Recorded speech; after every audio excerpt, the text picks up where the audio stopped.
Summer 2011. Stockton, California. 23-year-old Dalene Carlson arrived from Idaho with plans that stretched beyond the immediate future. She brought her dog Maddie, her love for snowboarding and camping, and years of savings from restaurant work. She moved in with her Aunt Maggie and cousin Cecily. San Joaquin Delta College waited ahead, child development major, a career helping children. Everything she worked for was finally within reach. The weeks passed in adjustment, new faces, unfamiliar streets. Cecily guided her through the city. Dalene adapted quickly, confident, social. She made friends without difficulty. August 6, 2011, Cecily woke with a fever. Dalene still wanted to go out. She had grown comfortable with certain places. Finnegan's Bar and Grill had become a regular spot. She got ready that evening and headed for the door. Maggie called after her. Home by 3 in the morning, absolute latest. Dalene agreed and left. 3 o'clock came, then 3:30, 4 o'clock. Maggie stayed awake, sending texts that went unanswered. She tried to sleep. Every hour without the sound of the door opening kept her awake. Morning arrived with no word. If Dalene stayed at a friend's house, she would have charged her phone. She would have called. Something was wrong. Maggie contacted Dalene's friends. Nothing. She dialed 911 and reported her niece missing. Too early for an official report, but the call was logged. Family and friends searched the streets through the afternoon and into the night. No sign of her. The next morning, investigators began working. Cecily had photographed Dalene before she left so Dalene could see her outfit. Dark brown hair down, black and white vest top, ripped blue denim jeans. That image went out across the city. The manager at Finnegan's remembered her. She had been there many times. That night she stood outside for most of the evening. Nothing unusual. A friend gave her a ride to the bar. Once there, she encountered Jacob Evangelisti, her on and off boyfriend, 25 years old. He admitted they were not on good terms. He arrived before she did on purpose. She approached him. They talked. 4 days earlier, they had a significant fight. He was drunk. He grabbed her arm when she tried to walk away. He heard she had been talking to James Cousins, a mutual friend. Things between them had deteriorated. That night at Finnegan's, they hung out with friends but kept distance. Then Dalene ended the relationship. Jacob was upset. He wanted to fix things. She was done. He maintained she left the bar before him. He did not see who she left with. Employees confirmed his version. Both Jacob and James Cousins became persons of interest. Security footage showed Dalene outside smoking. Just before 1 in the morning, she moved back inside. Several people were around. A man put his arm around her briefly before walking behind her in the corridor. 25-year-old Jason Gilley, another mutual friend. He lived with James Cousins. Dalene went back outside and spoke to Jacob. She appeared animated, moving her arms. Jacob described it as a heated conversation. She went inside again. Jacob stayed outside with a friend finishing a cigarette. 3 in the morning. Finnegan's closed. Everyone left. Dalene somehow exited without being captured on camera. So did Jacob. The exact time she left remained unknown. Jacob told investigators Dalene texted him saying she was leaving the bar to go to a party at a friend's house. She called him about 12 times after leaving. During one brief call, he heard a male voice in the background. Dalene said she was drinking at Jason's house. Jason Gilley, the man from the footage. Early in the morning, Dalene texted Jacob asking if she could come to his house later.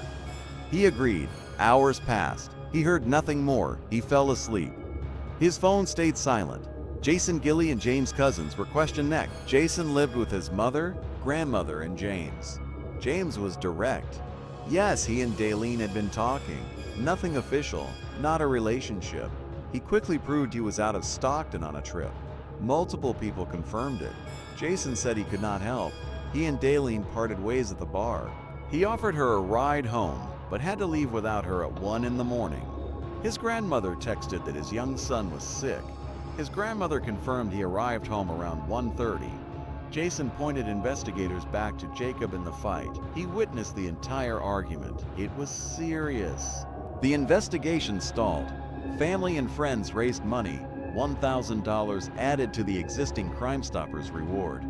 A local semi-pro football team hosted a game and raffle. Everyone distributed flyers, searched neighborhoods. Days passed without progress. Investigators exhausted leads from Finnegan's. They moved outward, collecting footage from nearby businesses. A 24-hour Food for Less store provided a breakthrough. 1:30 in the morning, Dalene and a man purchased alcohol. Jason Gilley, the same man who claimed he left her at the bar and went home. Jason was brought in for a second round of questioning. They gave him an opportunity to correct his statement. "What time did you get home?" "About 1:20, 1:30. He confirmed his original story.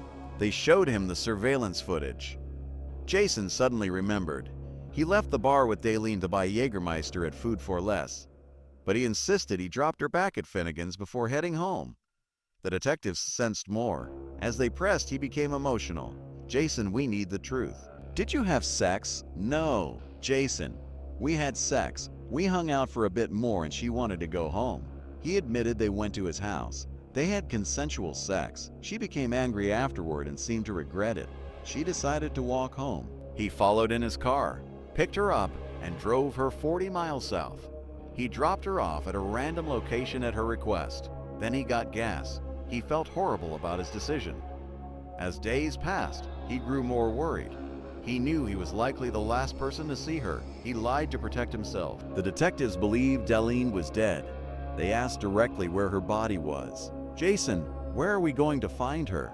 Help us. Her family deserves it." He started to respond. Then he asked for a lawyer. Jason Gilley was arrested for kidnapping and holding Dalene against her will. Not enough evidence for murder. Jason denied everything. His mother insisted he was innocent. His family then claimed Dalene was at the house with Jason but left alive and well Sunday morning. Another contradiction, Jason walked out of custody. The prosecutor explained, "It does not matter how strong your gut is. You have to be able to prove something." They needed more. They needed to find Dalene. Jason maintained he was caught in a bad situation. Wrong place, wrong time. It looked a certain way but did not mean it was that way. He spoke publicly. "Rough few days. Trying to recuperate. Hope they find her okay. Wish they would find facts first before arresting somebody. All fingers pointing at me. I understand. Why would I be charged with kidnapping when I am totally not that person? I would never hurt myself or anybody."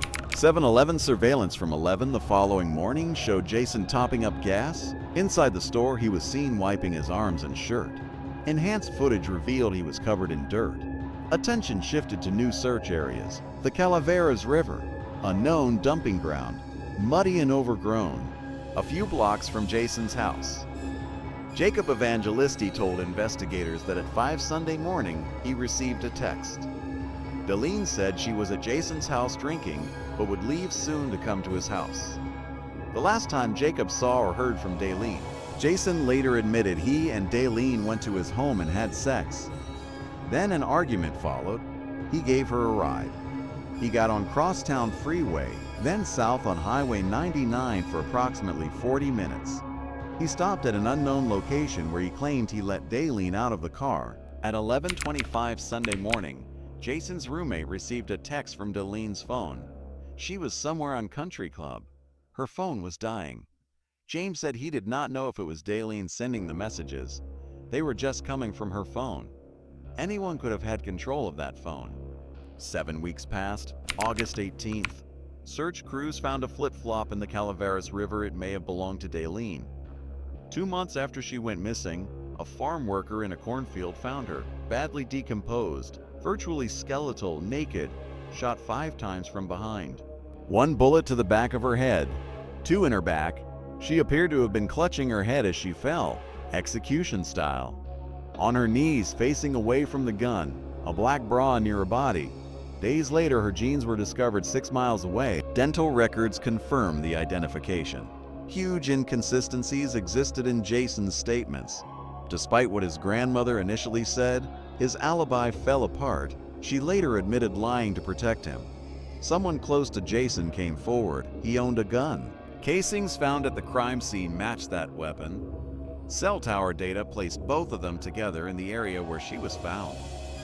Dalene's phone was used to send messages after she was dead. Based on the evidence, Jason convinced Dalene to go to his house after stopping for alcohol. possibly offering to drive her home. At his house, things turned dark. He raped her, grabbed his gun, forced her back into his car, drove her to the cornfield, shot her to death. Text messages revealed Jason spoke to Dalene far more than he admitted. Over 3 days, he sent 200 texts. The final ones came the same day she was last seen. Messages became demanding and sexual, requests for her underwear, photographs of her naked. Dalene laughed them off, ignored them, or dismissed him outright. He had a fixation. The only possible motive was fear she would report his assault. He killed her because he raped her and did not want that information exposed. Why bring a gun to take her home? Because you were never going to take her home. What went through her head when she was marched into that cornfield? He had Dalene strip and kneel with her hands behind her head. More than 1,000 pages of evidence. Jason Gilly was charged with kidnapping, rape, and murder of Dalene Carlson. The special circumstances of kidnapping and rape made him eligible for capital punishment. However, California's administration of lethal injection faced legal challenges. The death penalty was not pursued. Life without parole became the goal given the level of premeditation. Robert Cousins, Jason's former best friend, felt disgusted. He completely severed ties. When media attention intensified, Robert let Jason stay at his house to escape it. Everyone defended him because of how adamant he was about his innocence. 23-year-old innocent woman. She did not deserve to die the way she did. Why did you come down here today? To be honest, I want to watch this step by step. I want to see this man go down for what he did to that girl. I have a 5-year-old daughter at home. I do not feel any sympathy for him or his family, anybody that helped him out. How did you know him? Known him for 20 years. He was my best friend. His story changed so many times. If this guy is innocent, why is he continuing to lie? Did you have interaction with him after Dalene went missing? Yes, he had been staying at my house for a couple weeks to get away from it all. People coming by his house bugging him. 20 years I was trying to help him out. How was his demeanor? Cool, calm, and collected. He was not worried. That is the eerie part. Cool, calm, and collected. Not worried at all. Jason was removed from protective custody and placed in general population. That evening, he was beaten by Dalene's cousin. Over 2 years after Dalene went missing, Jason went on trial, his final story. He left Finnegan's with Dalene. They bought alcohol. He took her to his house. They slept together. She got angry and wanted to go home. She demanded Jason drive her. In the car, Dalene called him garbage and tried to jump out of the moving vehicle. Jason locked the doors. He dropped her off in Modesto, got back on the freeway, and went home. The defense argued all evidence was circumstantial. Cell towers could feed 3 different sites. Jason admitted lying. He lied to cover up his sexual relationship with Dalene because it would have been inappropriate to other friends. Jason Gilly was found guilty of kidnapping and murder. The rape charge ended in mistrial. He was sentenced to life without parole. Jason has never admitted what really happened that night. Dalene Carlson packed up her life for a major move. Big plans, dreams. She worked everything out to fulfill them. A night out with friends became a nightmare. One can only imagine how terrifying her final moments were. Begging for her life in a cold, dark field with no one around to hear or help. What helps with healing is remembering the good times. Remembering everything that was good when she was alive. What we did get was great.